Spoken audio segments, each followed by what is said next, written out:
Salamat sa napaka-maaliwalas na panahon.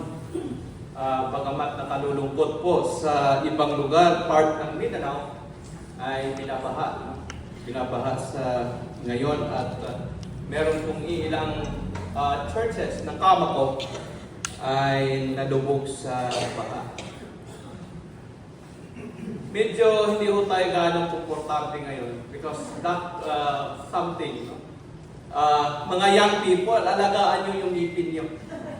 Alagaan nyo yung ngipin nyo. Napakahalaga yung isa sa asset ng tao yung ngipin. Kaya alagaan po natin yung atin pong alagaan nyo yung ngipin nyo.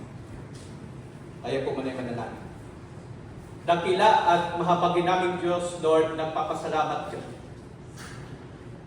Salamat sa iyo pong dakilang pag-ibig. Salamat, Panginoon Diyos, dahil ikaw ang lahat sa buhay ng bawat isa sa amin. And we thank you, Lord, for the sustaining grace. Hanggang ngayon, nandito kami. Nagagalak at patuloy, Panginoon Diyos, na malakas at bumabangon. Pagamat meron pong mga pagsubok, mga problema, but we thank you, Lord, dahil ikaw po yan dyan para sa amin. Sa oras na ito, pakinggan namin mulian yung pong mga salita. It is my prayer that you continue to give us wisdom to know your word.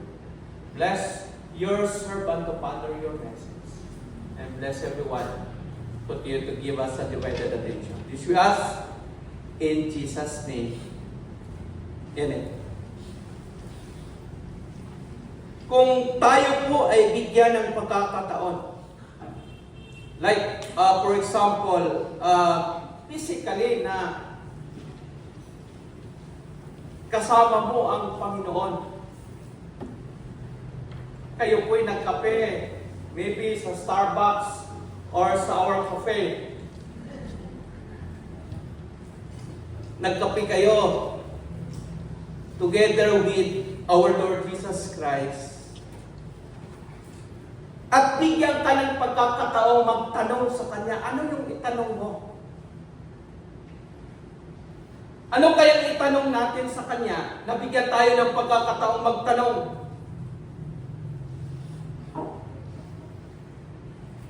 Hindi ko alam kung mayroon po tayong tanong. At alam ko po ay, kung halimbawa mayroon po tayong tanong, maybe, itanong natin yung pinakamahalagang tanong. Hindi ko alam kung common na tanong na itanong natin sa atin pong Panginoon, bakit mayroong mga suffering sa mundo? Bakit yung mga good people, yun pa yung dinagsa ng mga pagsubok, bakit hindi na sila exempted? Yun ba yung possible na matanong natin sa atin pong Panginoon? Siyempre, common, what is the meaning and purpose of life? And last na tanong po natin, how can I truly forgive others? Mag-move on na ba ako, Lord? Possible yun ba yung mga tanong po natin sa atin pong Panginoon?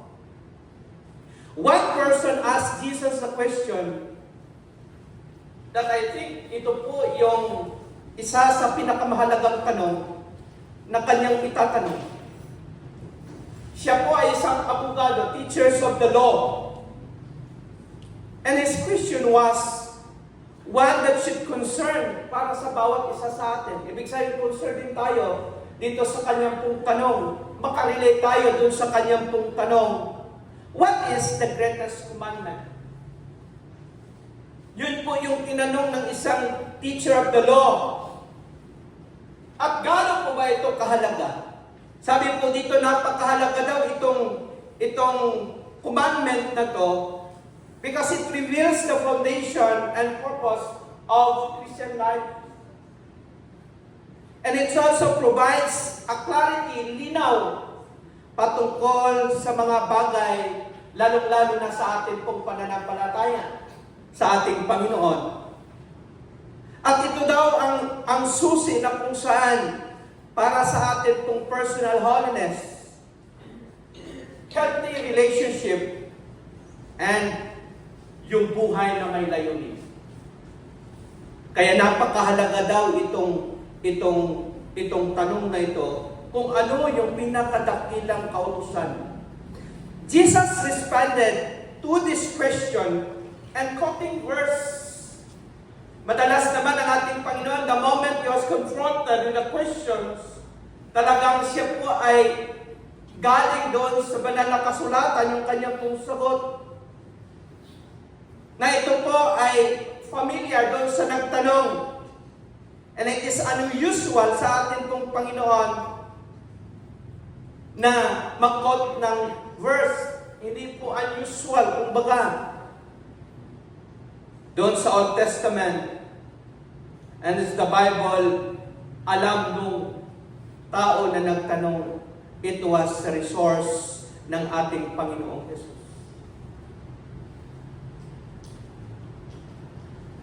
At ang sagot ng ating Panginoon, love the Lord your God with all your heart.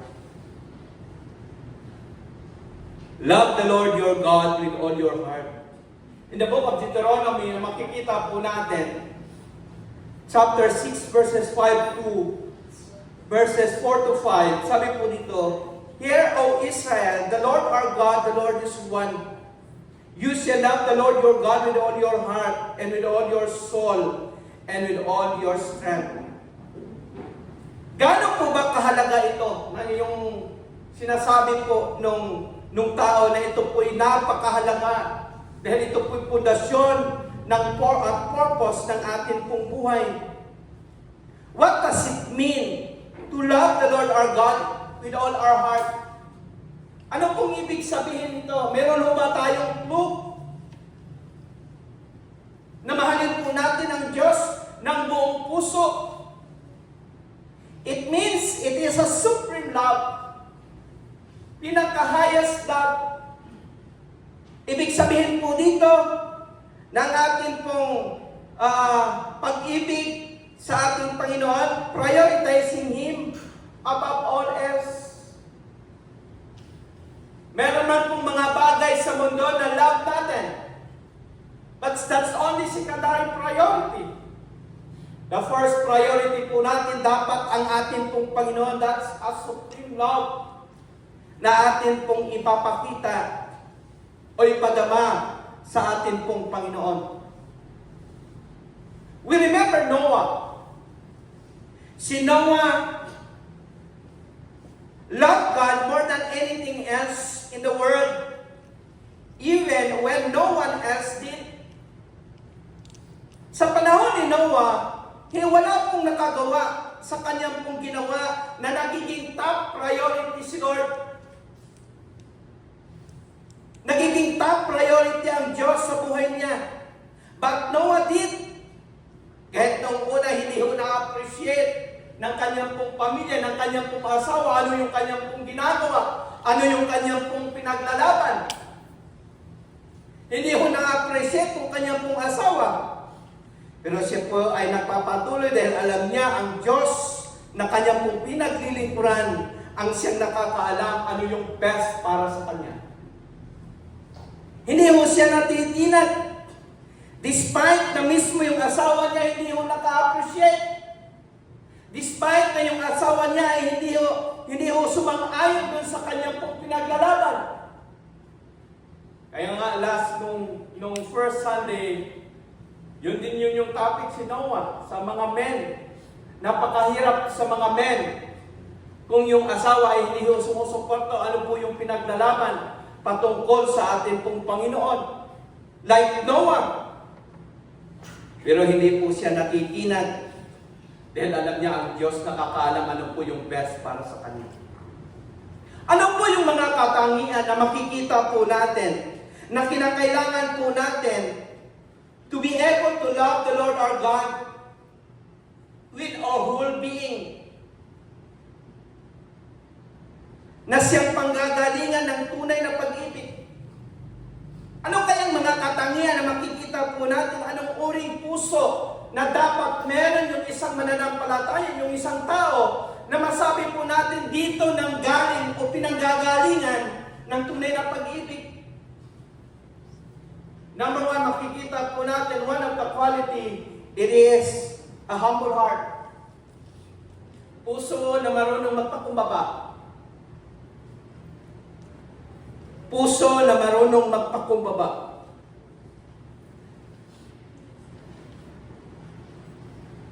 Na dito po, nanggaling yung pag-ibig. Sabi po dito, loving God starts not with what we do for God, but with what we admit before Him. Loving God, hindi po ito kung ano po yung atin pong nagawa para sa Diyos, kundi kung ano po yung atin pong inamin sa Kanya. O ano po yung ating pong kinakompisal sa Kanya. O ano po yung ating pong ina-admit sa Kanya. Yun daw po yung tunay na pag-ibig sa ating pong Panginoon. Yun na po kapahisa yan na makikita po natin. 66:2. Sabi po dito, I will bless those who have humble and contrite hearts, who tremble at my word. I will bless nung marunong magpakumbaba at nagsisi. Puso na kung saan marunong nagsisi sa kanyang pong mga kasalanan at patuloy pong nirerespeto ang salita ng Diyos. And the Lord will bless nung mga mananampalatayang ganon. At sinigundahan in Matthew chapter 5 verse 3, in the Beatitude, sabi niya, blessed are the poor in spirit, for there is the kingdom of heaven. Ibig sabihin, napakahalaga yung pagpakumbaba. Dahil ito po yung panggagalingan ng tunay na pag-ibig. Hindi ho natin masabi yung taong mapagmataas, naghari yung tunay na pag-ibig sa kanyang puso. At masabi po natin, and we declare, ang taong mapagpakumbaba ang siyang panggagalingan ng pag-ibig.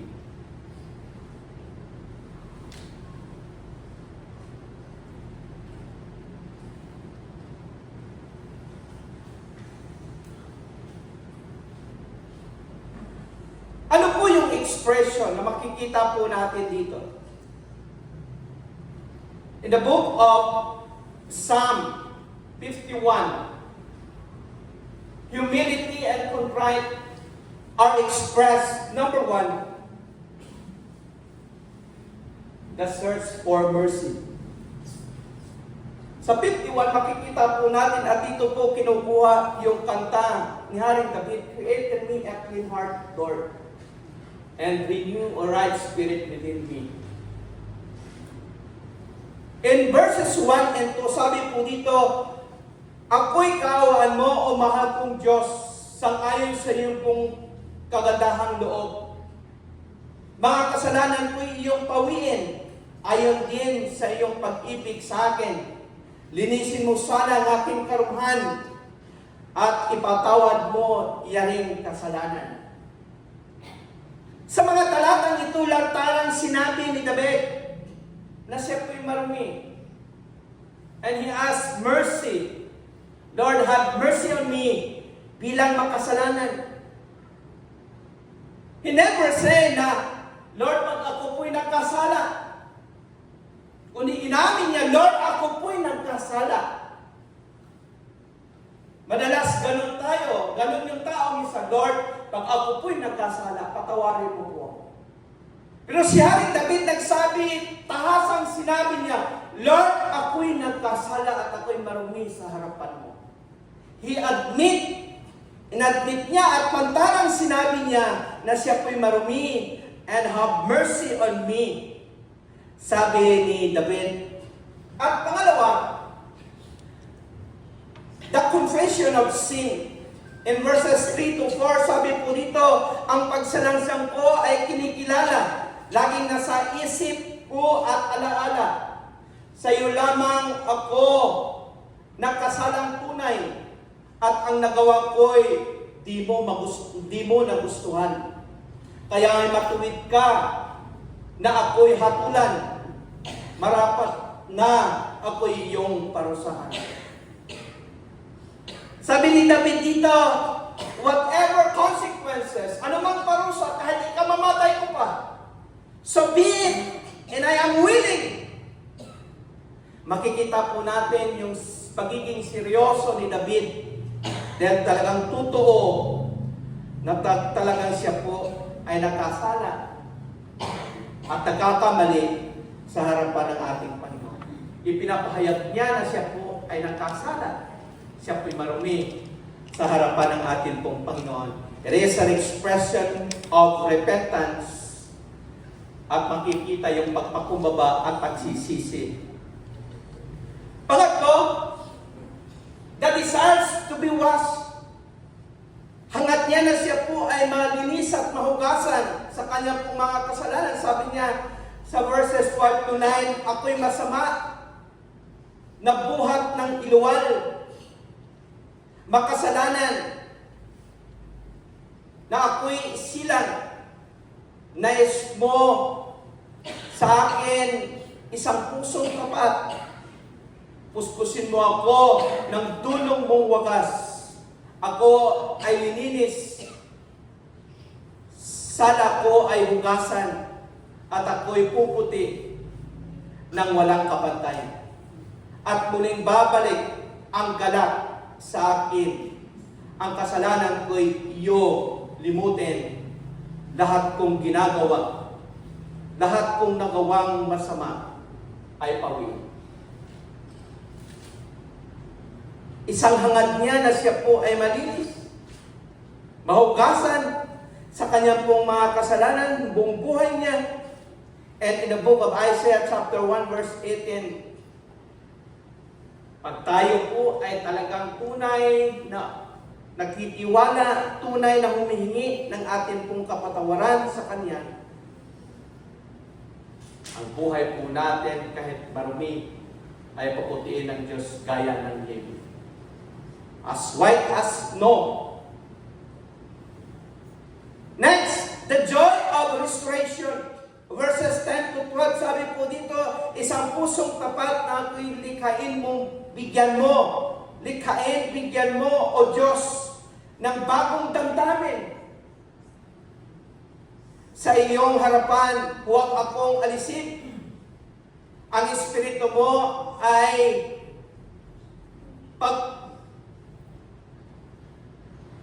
papaghariin ang galak, dulot ng pagliligtas. Ibalik at ako ay gawin mong tapat. Dito, napagtanto ni Haring David, God is so faithful. Napakatapat. Hindi binigyan siya ng chance. Napakaraming chances. Binigyan tayo ng napakaraming chances. Para yung buhay po natin ay maging kapaki-pakinabang. Makabawi sa atin pong Panginoon. Nung tayo po'y nagkasala, kasagsagan ng ating pong pagkakamali, kasagsagan ng ating pong mga kasalanan, hindi tayo pinatay ni Lord agad. Binigyan tayo ng muling pagkakataon, binigyan tayo ng pag-asa, binigyan tayo ng chance para maayos natin yung buhay po natin, mga kapatid. Napakatapat ang Diyos. Dahil mahal niya tayo, dakila ang kanyang pong pag-ibig. And last, the renewal of purpose. In verses 13 to 16, makikita po natin, serving God is a matter of commitment. Ang paglilingkod po natin is a matter of commitment. Hindi po ito naka-schedule. Hindi po ito na every Sunday nandito po tayo, yun lang. It is a commitment. Commitment po natin sa ating Panginoon. Dahil kung wala po tayong commitment sa Kanya, wala tayo dito ngayon. Wala po tayo dito ngayon. But because meron po tayong commitment and passion for God, nandito tayo ngayon. Dami ng mga pagsubok, mga problema sa pamilya, sa personal, hindi po natin inaalintana yung mga yon. Hindi po natin inaalintana yung mga pagsubok because there is a reward na naghintay para sa bawat isa sa atin, and our labor in the Lord is not in vain. Hindi sayang yung pagpunta po natin ng church. Hindi sayang yung ating pong commitment sa Kanya. That's why we need to renew our commitment sa ating pong Panginoon. Ano yung hinahanap ng ating Panginoon? Verse 17, ang handog ko, O Diyos, na karapat-dapat ay ang pagpakumbaba ng pusong mapagtapat. Makikita niya na tayo po'y tapat at marunong magpakumbaba. Yung hinahangad ng Diyos para sa bawat mananampalataya. Love God doesn't start with what we do for Him, but kung ano po yung ating pong na-admit sa Kanya. It is a transparent life. In the book of Isaiah 62, sa makikita po natin, o binasa po natin kanina, na yun po ay yung pagpakumbaba at pagsisisi sa atin pong buhay. Second, it is an obedient heart. Yung unang kanina, humble heart, obedient heart. Pangalawa, alam po natin, according sa science, yung heart natin, it is a command center of our whole being. Tama ba? Sino bang mga scientists dito? Si Lawrence, dito ba? Lawrence, tama ba? It is a command center ng ating pong pagkatao. Ibig sabihin, it is a centralized monitoring. Yung heart po natin, na mamonitor niya lahat. God made human distinct. Naiiba ang tao from the rest of living beings. Iba po tayo sa mga kalabaw, sa mga baka, sa anumang mga hayop. Naiiba yung tao. It is that we can exercise our will. Pero yung mga hayop, hindi po nila ma-exercise yung kanilang pong kalooban. Tayo ay malayang nilalang na maaring pumili sa pagitan ng alternative way. We have a choice and free will as human. Bilang tao, yun yung nagiging iba tayo doon sa mga animals. But tandaan po natin, there is a constant battle. If you are talking about will, yung kalooban po natin, meron daw tayong constant battle. Kaya yung buhay po natin, sometimes at madalas, struggle tayo dahil meron pong constant battle within us. Meron pong constant battle na sinasabi po dito, mga kapatid. It is His will and ours. Yung kalooban ng Diyos at yung kalooban po natin, hindi po yan go together. Talagang magkasalungat yan.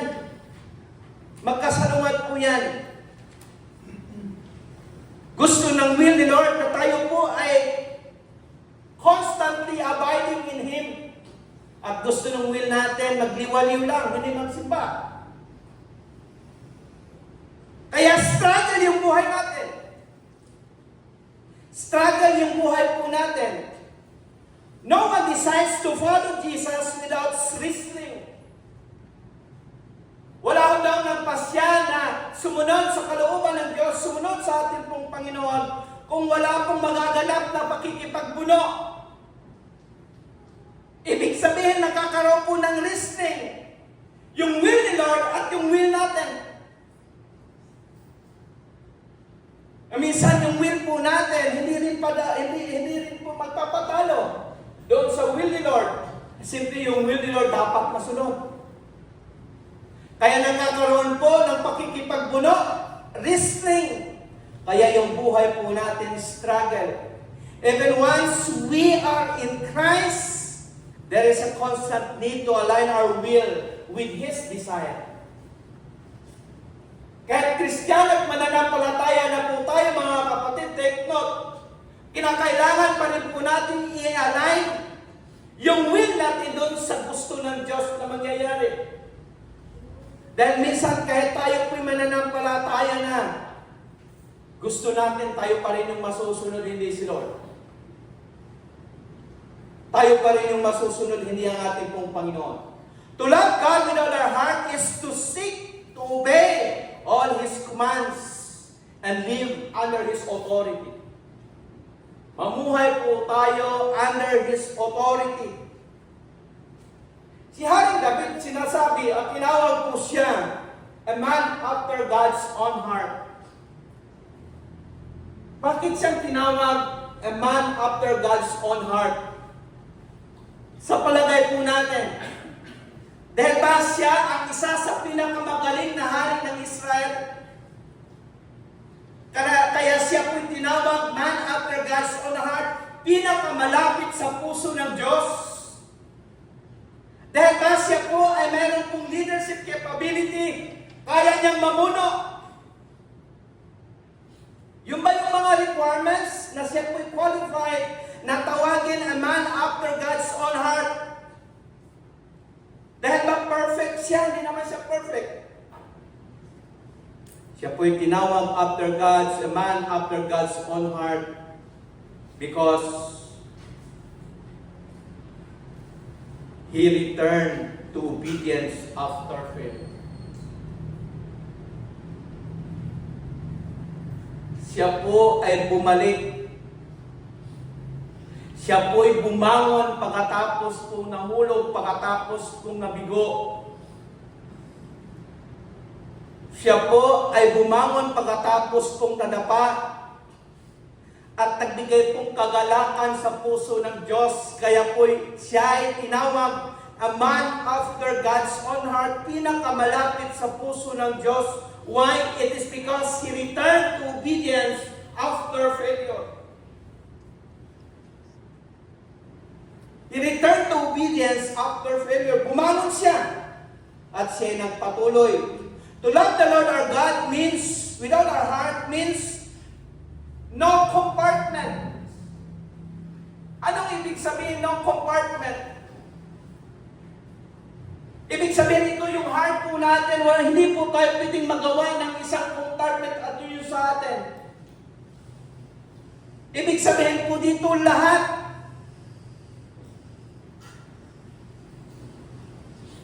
Meaning, ang Diyos yung masusunod, hindi tayo. He has the right to make every decision. Ibig sabihin yung paglilingkod ng bawat mananampalataya without reservation. Meron pa bang naka-reserve? Pwede bang sabihin natin, pwede 50-50 lang muna, in case na failure, may 50 pa.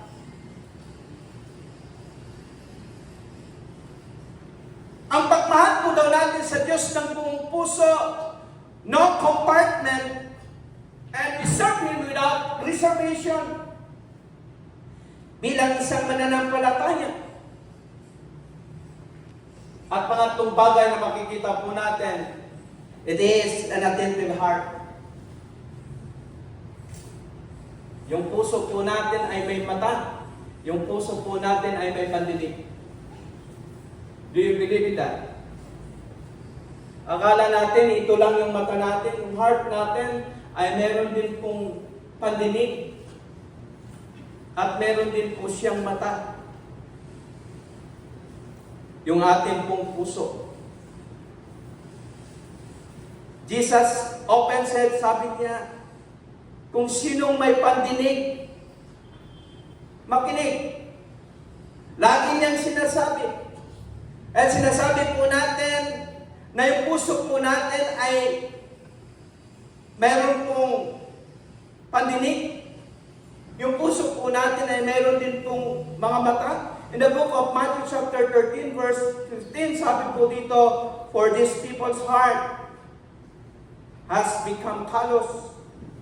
They hardly hear with their ears. In Ephesians chapter 1 verse 18, I pray that the eyes of the heart will be enlightened in order that you may know the hope to which He has called you. Ganon katindi yung heart ng tao. Ano yung mga bagay na ito po yung pumipigil sa ating makinig? Ano yung mga bagay na ito pumipigil po sa atin makinig? Ayon sa nararapat. Number 1, it is a hardened heart. The parable of the sower, ito po ay pathway. At sabi po dito in verse 15, pagkatapos nilang pakinggan ito, mapakinggan ito, padakay, dumarating si Satanas at inaalis ang salita na natanim sa kanilang puso. Bakit po? Kasi doon sa pathway na, hindi po sa tamang lupa. Kaya hindi po natin na-absorb ang teachings, ang preachings. It is because of hardened heart. Nagmamadali po tayo. In the parable of the sower, it is a pathway soil. Hindi natin naiintindihan ang mga bagay-bagay. Dahil nagmamadali tayo. Take time. Take time to read God's Word. And take time to wait God's time. God can only penetrate to the extent that we stop, spend time to meditate His Word and will. Kinakailangan po nating huminto. Kinakailangan po tayong tumigil muna, panandalian. Ano yung sinasabi ng traffic sign? Stop, look, and alam niyo ba yun? Stop, look, and listen. Tama po yun. Ibig sabihin, mayroon pong panahon na dapat tayo ay magmuni-muni. Dapat tayo po ay magnilay-nilay. Meditate His Word and will. Hindi po tayo dapat magpadali.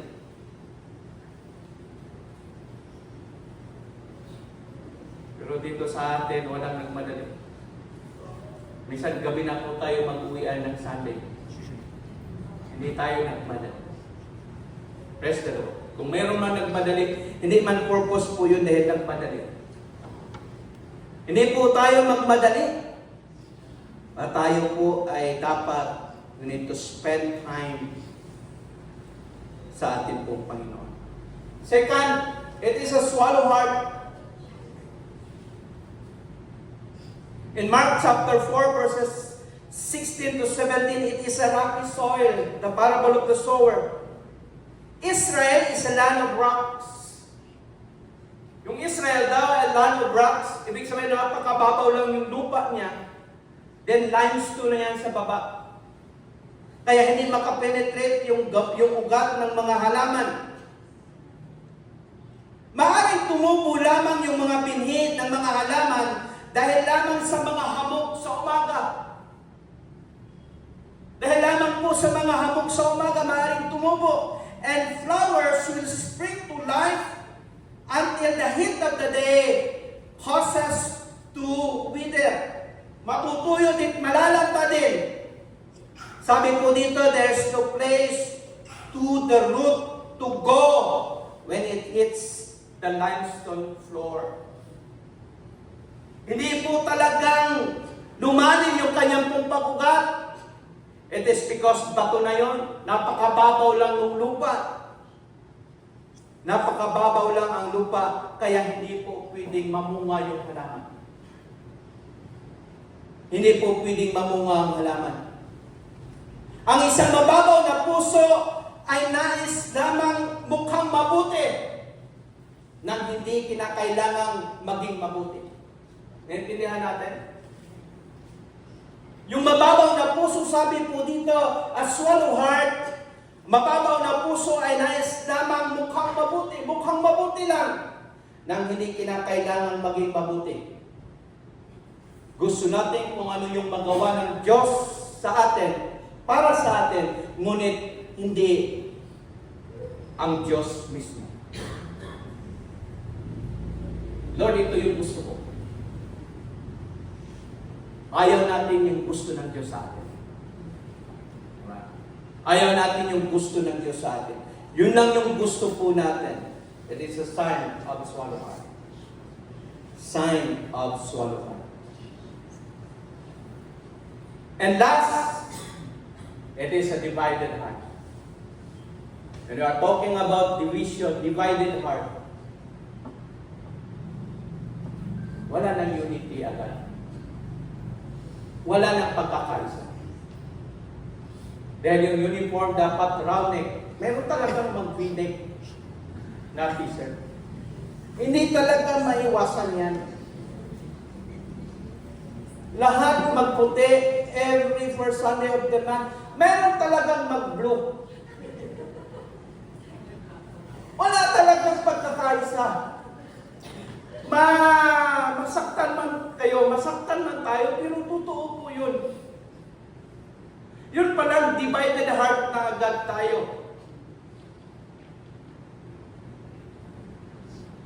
Sana masolusyonan natin to. Di ba? Masolusyonan na mayroon pong pagkakaisa. In the book of Mark chapter 4, 18 to 19, it is a thorny soil. Tawagan kung tawagin sa Tagalog. Verse 19, ngunit sila ay naging abala sa mga bagay ukol sa mundong ito. Naging maibigin sa kayamanan at mapaghangad ng iba pang mga bagay anupat sa kanila mga puso, kaya hindi sila makapamunga. Kaya hindi po sila makapamunga. Only the listening heart bears fruit. Yung mga nakikinig lang, yung attentive heart bears fruit. And the first word, the parable of the sower, is listen. Makinig kayo kung mayroon kayong pandinig. Makinig kayo, sabi po dito in verse 9, Jesus ends the telling of it with kung sino yung may pandinig, dapat makinig. Hindi natin magawang makinig. Hindi natin magawang makinig. Hindi natin magawang buksan ang ating puso kung walang pag-ibig sa puso. Kung walang pag-ibig sa puso po natin. In the book of Revelation chapter 2 verse 24, yet I hold this against you. You have forsaken the love you had at first.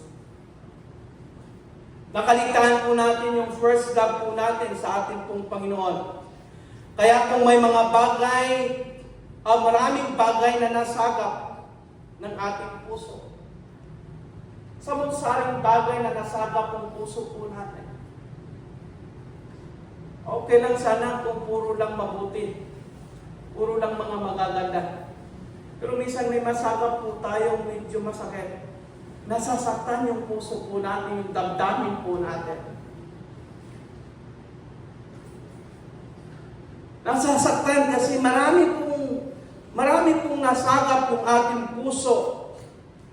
Sabi ko, okay lang kung mga mabubuting bagay yun, walang problema. Pero minsan meron pong mga masasakit na ating pong nasasagap. Nasasaktan ng ating pong damdamin, ang ating pong puso. Ano yung gawin natin? Ano po yung ating pong gawin? We need to guard our heart. Guard your heart. Guard your heart, yung sinasabi po dito. Because everything in the book of Proverbs, guard your heart, for everything you our heart is a command center ng ating buong pagkatao, ng buong buhay po natin. When we talk about loving God with all our heart, we are talking about a genuine love without pretense. Hindi ho pakitang tao lang.